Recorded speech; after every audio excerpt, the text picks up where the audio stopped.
ببوونەیە ڕۆژە جیهانی ji بۆ دژی توندیا دژی چنێ ناوەندا جگەرخوینیا چاند و هنەرێ لە باژارێ تلتەمر سەمینارێک لەدارخست بە خوێندنا مامۆستا بناهی عەبدولقادر دوێ سەمینارێدا بناهی ئاخیوی لەسەر ڕەنگێ توندیا لەسەر ژنێ تێکارئانین بە بەشداریە هێژمارێک ji ژنên باژار û kesên siyasî.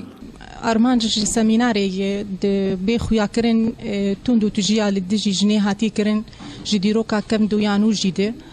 û ta millet bi tevahî karibê rojkê ji roja dan û standinek baş bi hevdûr bikin û bi taybet bi jinê re ji ber jin jî wek zilamê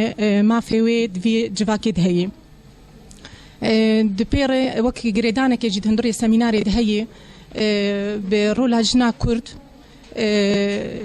li serasera dîroka Kurdî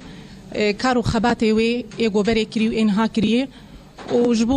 ji xelkê jî bê xuyakirin bê ev jin kare heya çi az têkar bike û karî xwe pêçxînî wek birayê xwe Îslam. û herwiha jinên beşdar nerîna xwe diyarkirin li ser tundiya li ser jinê. ji heqê jinê yê jin jî xwe bibîne û jin jî bibe qîmetê bibe qîmetê zilam û jin